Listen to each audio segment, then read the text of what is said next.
হ্যাঁ, তা উনি এখন তাবিজ মানে ধরেন দেয়, কিন্তু তাবিজে পানি ডুবিন দেয়, এবার আয়াত মানে ডুবি দেয়, তা উনার পেছনে কি সালাত হবে? একটু আশা করি যদি জানাতেন তা ভালো হইতো, ওই শুধু ইমামের পেছনে। শুধু মসজিদের ইমাম তাবিজ পড়ে, তার পিছনে সালাত হবে কি? যাদের গায়ে, কোমরে, হাতে, বাহুতে তাবিজ আছে তার পিছনে সলাৎ হবে না, এ মুশরিক। কোরআন হাদিসের বাইরে অন্য কিছু লিখে তাবিজ দিলে সেই ইমামের পিছনে সালাত হবে কিনা, সেই ইমাম হচ্ছে শিরিকের মধ্যে লিপ্ত রয়েছে, তার পিছনে সালাত হবে না। যতক্ষণ পর্যন্ত ইমাম সাহেব ইমানদার থাকবেন ততক্ষণ পর্যন্ত তার পিছনে নামাজ পড়লে কি হবে? নামাজ হবে। ইমাম সাহেব যদি বেদাতি হন তবুও তার পিছনে নামাজ পড়লে নামাজ হয়ে যাবে ইনশাআল্লাহ। যদি তিনি এরকম কোনো কাজ করেন যে কাজটার ফলে তিনি কাফের হয়ে যান, কুফরি পর্যন্ত চলে যায়, তখন কিন্তু তার পিছনে নামাজ পড়লে আর কি হবে না? নামাজ হবে না।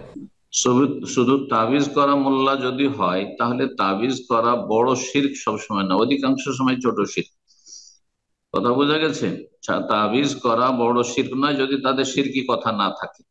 সুতরাং তাবিজ হচ্ছে ছোট শিরক, আর ছোট শিরকারী কাবিরা গুনাহ ফাসিক। যেমন দাড়ি মোড়ার পিছনে নামাজ হবে, টাকনার নিচে কাপড় থাকলে নামাজ, ফাসিকের গুনাহগার। আমি যে মিথ্যা কথা বলছে, হারাম খাচ্ছে, ঘুষখোর, তার পিছনে নামাজ হবে। ঠিক তেমনি বেদাতির পিছনে নামাজ হবে যে তাবিজ করে বা তাবিজ লিখে। কিন্তু বড় শিরকি আকীদা নবী হাজির নাজির, নবী আলেমুল গায়েব এবং ওলি আউলিয়ারা দিতে পারেন, এইরকম আকীদা যদি থাকে তাহলে তার পিছনে সালাত জায়েজ নয়।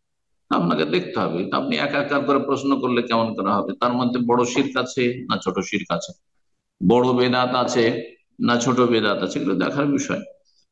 সুতরাং আসল হচ্ছে নামাজ পড়বেন তার পিছনে, যদি আশেপাশে কোনো মসজিদ এরকম না থাকে আহলে সুন্নাত কোরআন সুন্নাহর অনুসারীদের।